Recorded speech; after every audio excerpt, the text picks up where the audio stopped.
I've been wanting to talk about what is just outside the usual limits of our perceptions.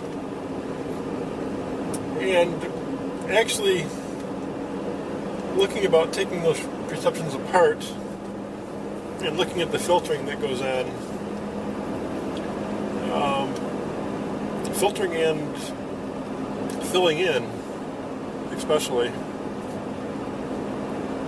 And I've been driving and, I saw this blue, in my state, the state cops have, still have a big red cherry top on top of their big blue vehicle. Usually it used to, classically be this big, lately they've been driving around in little hot rods and stuff too, so you never know what you're going to see. But mostly they had these big cruisers, and they're always painted this particular color. It's blue with just a tinge of purple in it, not really a navy. I guess sort of a navy. But it's a real particular color. Anyway, I saw this little car come over a hill, and at the first glance of the car, which had a very similar color to that color, my mind made a little ghosty cherry top on top of the car. And that's something you normally would not even see. It's just, you have to be open to seeing the usually suppressed stuff. So the brain is looking for that. It's already keyed in.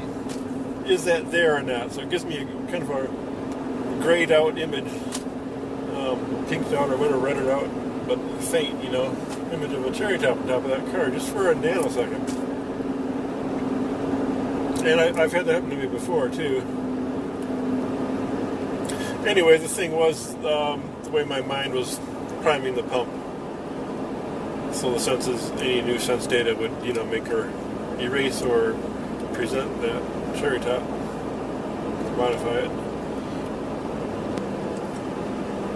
Okay, so another example is if you're in a room and there's someone behind you, say you're in a cafeteria or whatever, and someone behind you is just glaring at you like the strangest thing they ever seen on earth or something, and they're behind you so you don't see them with your eyes.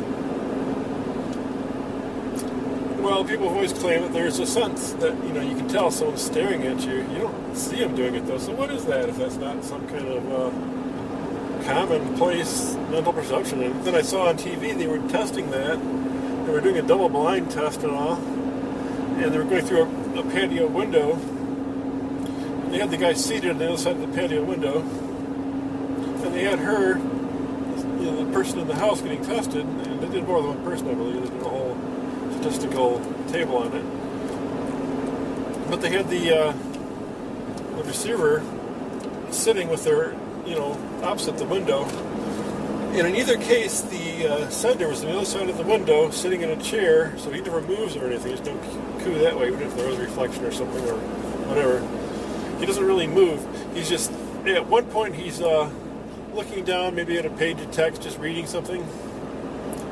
And the other time he's staring directly at her, at the back of her head. Beaming at her and thinking about her. And then the other time he's totally being distracted. He or she, the test subject, is being totally distracted, Anyway, they did find a fairly strong, I wish I could cite that. It was on TV, so it shouldn't be too hard to find. One of the fundamental ways of getting down to the noise level of vision and sound is what's called the Nurat techniques. And that's just simply meditating for light and meditating for sound. Profound looking or profound listening. So what you do is you get in the deepest state you can get into, still have some control going on, and then start listening and looking, one or the other or both, and see what you see. One time I was with a friend and I was talking to him a little about meditation, and he was pretty, new to the whole concept. And I told him, well, close your eyes, and what do you see? It's just black. And I go, well, is it flat black, just like a sheet of construction paper, or is there some texture to it? Is there some dots and squiggles or whatever? He goes, oh yeah, there's a little bit of that going on. Something to that point. But that's the noise level you got to look into. So you look into the noise of the black. You look at the little specks and whatever that appears. And some of those specks have a color to them. There's a blue light that has been used by some of the mystics as a channel. And once you see that light, you kind of know, kind of pick it out of the noise because you recognize that particular blue. It's a real clear blue, real bright clear blue. Anyway, there's all the colors you can see, and I go into that, like I said again, on the other one where I talked about the purple. The purple's like a gift wave, where it just comes up on you in a big surge. I used to call it purple rain. I always wondered what Prince was really talking about at that time. But come like a wave, or I think I described it in a different video where if someone was dropping a water balloon on your head, you know, you're laying down flat, looking up, and it's like a big splash, you know, run over you and then drains away, like, you know, it's like a wave. Anyway, I call them gift waves because something I looked up or something I read about somewhere else kind of reminds me of that concept. Anyway, that's a couple examples of what you might see. And as far as sound goes, well, as far as light goes, obviously there's bright light too people see, and I've never gotten a whole lot of that. A couple of instances I could talk about, but nothing too often or regular or anything about it. So I haven't really done well with light or sound. Sound, you listen for not just the background noise. The background noise in this case is the ringing of the ears, which is kind of normal. If you meditate and get quiet enough, you'll start to hear the ringing of your ears. And you start to listen to see if you can pull up anything else out of that noise. And there's the sound of violins, there's the sound of running water, the violins being like a really higher mental or spiritual plane, I guess it's a spiritual plane. And then the running of water is like an astral sound. There's other sounds for different, you know, areas you can tune into. So I do think I heard the running water a few times, but I haven't really done a whole lot with sound either. So these primary techniques to me I've put a lot of time into and had pretty mediocre results in general. So despite my limited results, I still strive at it because it seems to me to be the most direct method you could use to get into this components of the senses and looking into the mechanics of them and pulling out the raw data and analyzing the raw data without going through the usual mental filters or fill-in. Your mind automatically, you know, routes, truncates, enhances, you know, certain data. It's hard to, once you see it, it tends to wink on you. A friend of mine said, "Oh, that wasn't the light winking. That was you closing your eye." Which might be true, you know. Maybe it's kind of a reaction, inner reaction you have to quench. Alright, a quick supplement to my video on Beyond the Veil.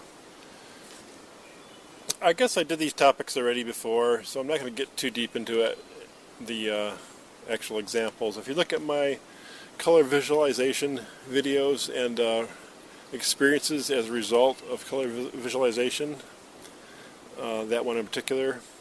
Also, if you look into my basic cosmology video, it's kind of a mess. But I get those topics in there too, to a degree. But what got me thinking about all this is there's a new series on TV, you know, that shows a lot of optical and brain illusions. National Geographic Brain, what's the name of this series? Actually, it's a little disappointing. The teasers for the series were better than the series itself. I guess there's only so many good ones you can use, you know.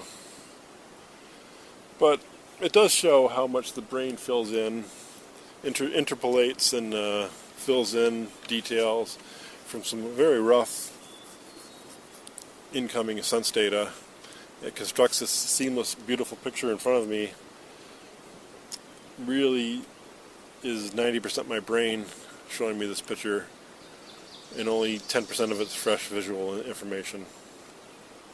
You know, the rest of it's all fill-in. You only really see the center vision in any kind of great detail. The rest is just kind of, it's much like the way video works nowadays, the way video fills in mistakes and stuff too. It's like man's kind of learning from nature. MPEG video does a lot of compression, a lot of fill-in work, it's a lot of reuse. And illusions where you know, they expose how the brain's filling in. Anyway, it's an interesting topic because that's kind of where the mystic goes, is he looks at things below the surface. He looks at the things that most people would never look into. The noise that's there that no one really pays attention to. Normally your brain just shuts it off and you don't even examine.